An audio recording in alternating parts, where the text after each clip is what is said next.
மதுரையில் மது அருந்திவிட்டு தினம்தோறும் தாயுடன் தகராறில் ஈடுபட்டு வந்த மகனை பெற்ற தாயே உருட்டுக்கட்டையால் அடித்து கொன்ற சம்பவம் அரங்கேறியுள்ளது. மகனின் குடிவெறி பெற்ற தாயை கொலை செய்யும் அளவுக்கு தூண்டியது எப்படி? மதுரை மாவட்டம் தும்மக்குண்டு என்ற கிராமத்தைச் சேர்ந்தவர் 35 வயதான சிவசாமி. இவருக்கு திருமணமாகி விவாகரத்தான நிலையில் தாய் தந்தையுடன் வசித்து வந்துள்ளார்.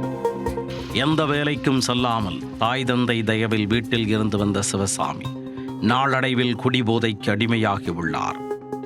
குடிவெறியில் அடிக்கடி குடும்பத்தினருடன் தகராறில் ஈடுபட்டு அனைவரையும் டார்ச்சர் செய்து வந்துள்ளார். இந்நிலையில் 2 ஆண்டுகளுக்கு முன்பு இவரது தந்தை சேகர் உடல்நலக்குறைவு காரணமாக உயிரிழந்து விட்டார். இதனால் குடும்பம் வறுமைக்கு தள்ளப்பட்ட நிலையிலும் குடியை விடவில்லை சிவசாமி. சம்பாதித்து குடும்பத்தை காக்க வேண்டிய மகன் குடிவெறியில் சுற்றித் திரிந்து வந்ததால் சிவசாமியின் தாய் பாண்டியம்மாள் கடும் எரிச்சலடைந்துள்ளார். மதுபோதை, டார்ச்சரும் தினசரி தகராறும் நாளுக்கு நாள் அதிகரிக்க கடும் ஆத்திரத்தில் இருந்து வந்துள்ளார் சிவசாமியின் தாய். வழக்கம்போல் ஞாயிற்றுக்கிழமை மதுபோதை தலைக்கேற வீட்டிற்கு வந்த சிவசாமி தாயுடன் தகராறு செய்து தாக்க முயன்றுள்ளார்.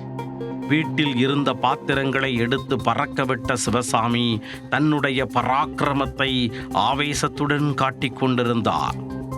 ஆத்திரம் தலைக்கேறிய தாய் பாண்டியம்மாள் அருகில் கிடந்த கட்டையை எடுத்து மகன் என்றும் பாராமல் மண்டையிலேயே ஓங்கி ஒரு போடு போட்டுள்ளார்.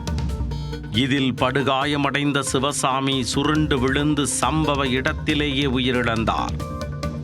இது குறித்து அக்கம் பக்கத்தினர் போலீசாருக்கு தகவல் தெரிவிக்க விரைந்து வந்த சிந்துபட்டி போலீசார் பாண்டியம்மாளை கைது செய்தனர்.